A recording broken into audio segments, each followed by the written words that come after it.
नमस्कार. आज आपण जगद्गुरू श्री संत तुकाराम महाराज यांच्या जीवनाविषयी काही माहिती बघूया. श्री तुकोबाराय. नमो सद्गुरु तुकया ज्ञानदीपा. संत हृदय सम्राट जगद्गुरू श्री तुकाराम महाराज हे भारतातील महाराष्ट्र प्रांताच्या पुणे जिल्ह्यातील देहू गावात शके 1530 मध्ये माघ शुक्ल पंचमीस जन्माला आले. मानवी वेशधारी परंतु निर्विकारी, लीलाविग्रही असे अलौकिक संत झाले. वारकरी संप्रदायाच्या भागवत धर्म मंदिराचे ते कळस ठरले. तुका झालासे कळस याचा अर्थ जशी कळसामध्ये मंदिराची परिपूर्णता तशी संतत्वाचे बाबतीत श्री तुकोबारायांचे ठिकाणी सर्व प्रकारे परिपूर्णता.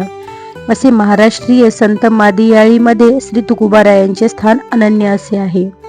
महाराजांचे मूळ पुरुष श्री विश्वंभर बाबा हे श्री पांडुरंगाचे एकनिष्ठ भक्त होते.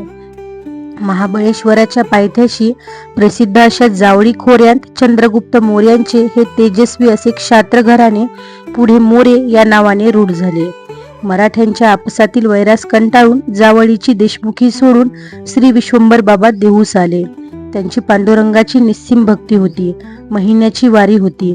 वृद्धापकाळी त्यांच्याकरिता पांडुरंग स्वप्न दृष्टांताने देहूस आले. त्या विश्वंभर बाबाच्या संस्कारयुक्त परंपरेत 7 पिढ्यांची अखंडित सेवा होऊनच 8वे पुरुष जे जन्मास आले ते श्री तुकोबाराय होत. पिता बोलोबा व माता कनकाई होय. घरात महाजनकी सावकारकी होती. करवसुलीचा अधिकारी होता. अशी सुचिश्मंत श्रीमंती होती. बोलोबांना 3 मुले, थोरला सावजी, दुसरे श्री तुकोबाराय व धाकटे कान्होबाराय. ही तिन्ही मुले पारमार्थिक साधुवृत्तीची होती. वयाच्या 11व्या वर्षी श्री तुकोबारायांचा प्रथम विवाह लोहगावच्या मोजे घराण्यातील रखुमाईशी झाला. त्यांना दम्याचा विकार म्हणून वयाच्या 13व्या वर्षी दुसरा विवाह पुण्यातील श्रीमंत संस्कारले व विरक्त वृत्तीच्या सावजींनी महाजनकी व व्यापाराचा भार स्वीकारलाच नाही. तोच भार श्री तुकोबारायांवर पडला. त्यांनी तो वयाच्या 17व्या वर्षापर्यंत समर्थपणे व्यवस्थित पार पाडला. देवभक्ता लागी करुनिधी संसारा. वयाच्या 17व्या वर्षीच महाराजांचे पिता श्री बोलोबा महाराज वैकुंठवासी झाले. वयाच्या 18व्या वर्षी वडील बंधू सावजीची पत्नी वारली. त्यानंतर सावजी जे त्याग करून वनात गेले ते परत आलेच नाहीत. या सर्व आपत्तींना महाराज धीरोदात्तपणे तोंड देतच होते व प्रपंच सावरीत होते. परंतु केवळ स्त्री पुत्राधिक व धनधान्याचा संसार करण्याकरता का संतांचे जीवन थोडेच आहे? संसाराच्या नावाने शून्य घालून हरिभजनाने जग धवळण्याकरिता आलेले महापुरुष उपाधीत राहावेत हा ईश्वराचा हेतू नाही. म्हणून तर तो त्यांना काहीतरी निमित्ताने वसुधैव कुटुंबकम या भूमिकेवर ओढून नेतो. तुकोबारायांच्या ऐन तारुण्यात संपूर्ण महाराष्ट्रावर एक दैवी आपत्ती आली. ती म्हणजे दुष्काळ. शके 1550 पाऊस अतिशय कमी प्रमाणात व 1551 तर अजिबात पाऊस पडलाच नाही. अन्न दशेत लोक तडफडून मेले. जनावरे मेली. थोरली पत्नी व मुलगा संताजी हाही मरण पावला. अगोदर माता पिता भाऊजे गेली. बंधूचा वियोग, दुष्काळ, पत्नी व पुत्राचे निधन, सावकारकी बसली. सर्व संसारपट उधळून गेला.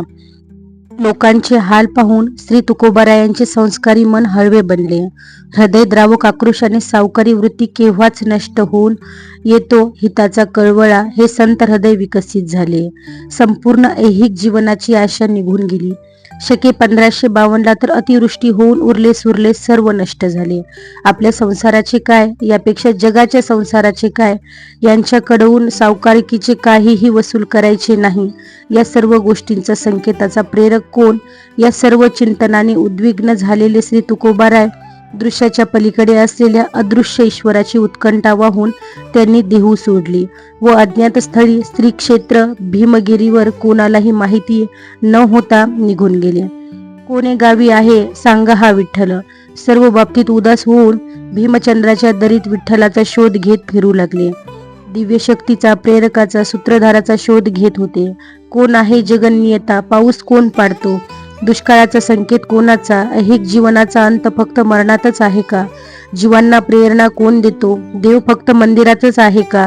अशा अनेक प्रश्नांची उत्तरे ते शोधू लागले. अशा विमनस्क अवस्थेत 15 दिवस संपले.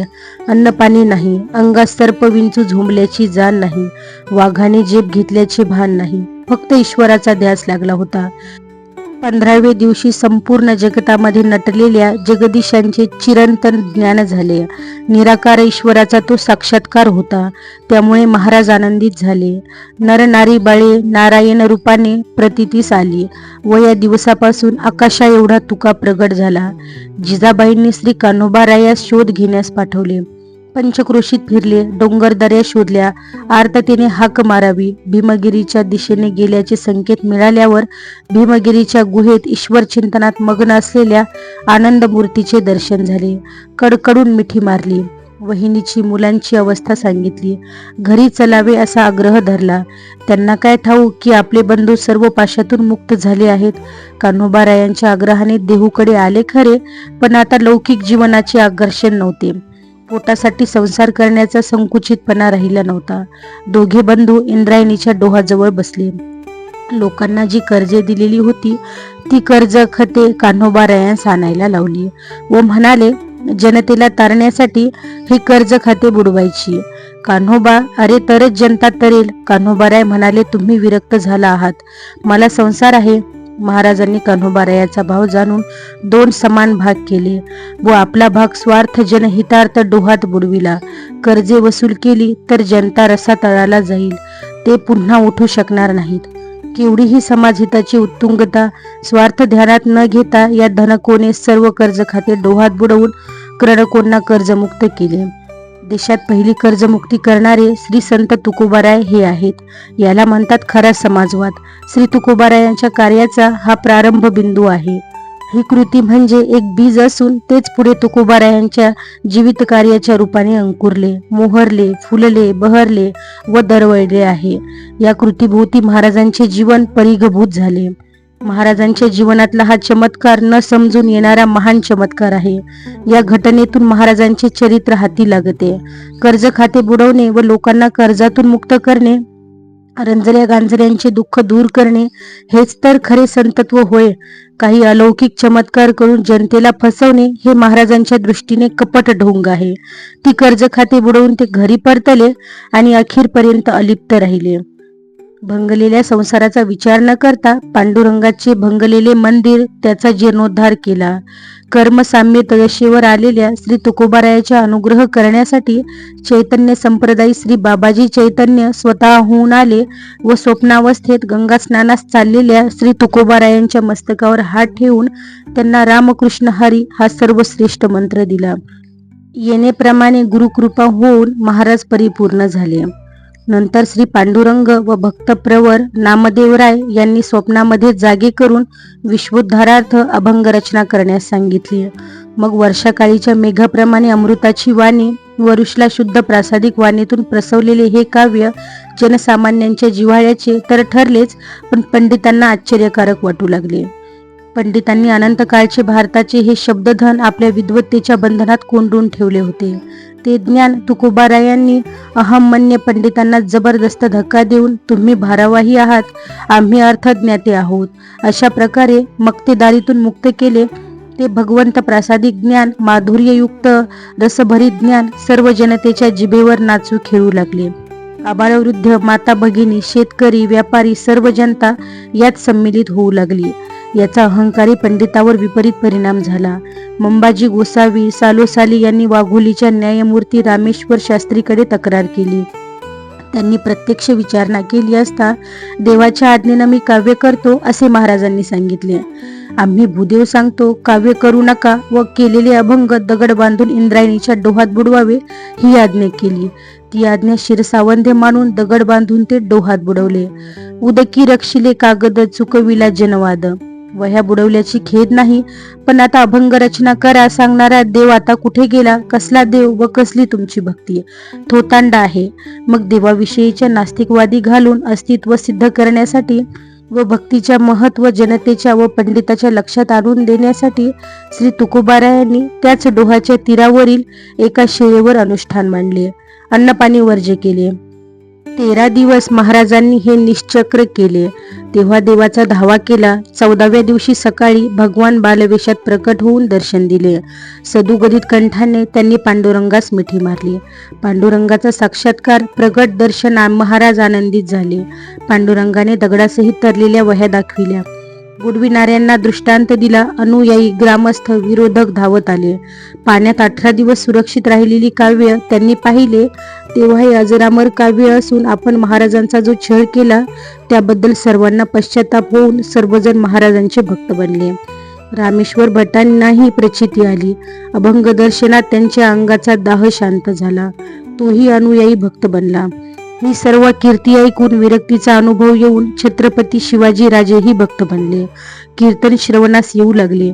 महाराजांनी या सर्व अनुयायांच्या सहकार्याने व अमोघ अमृतवाणीच्या वर्षारवाने सर्व समाज ढवळून काढला. भंडारा, भामचंद्र, घोराडा डोंगरावरही एकांतात नामचिंतनाचा आनंद लुटीत व सर्व रस अनेकांनाही वाटीत होते.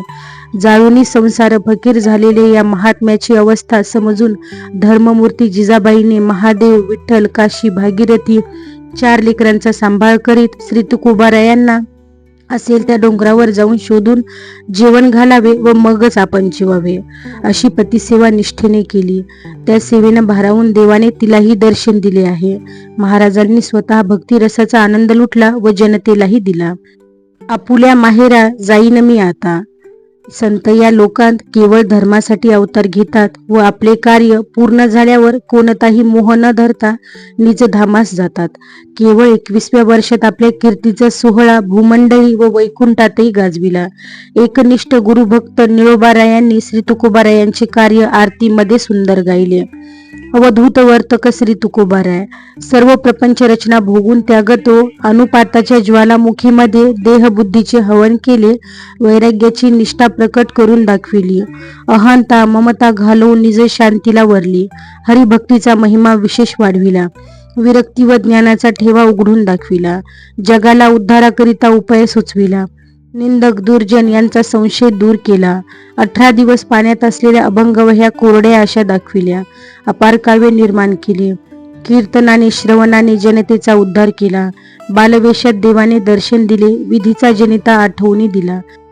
इतर कशानेही तुकले जात नाही म्हणून तुकाराम नावाने गौरविले. भक्ती, ज्ञान व वैराग्याने आगळे असणारे व हरिनाम कीर्तन करून जप, तप, यज्ञ, दान यांना लाजविणारे तुकोबाराय होय. शेवटी प्रयाणकालात देवाने विमान पाठविले असतात सर्वांचा निरोप घेऊन कलीच्या कालचक्रात अद्भुत वर्तवीत मानवदेह घेऊन निजधामाला जाऊन सर्वांना संतांना संतुष्ट करणारे श्री तुकोबाराय या मानवी शरीरासह गुप्त झाले.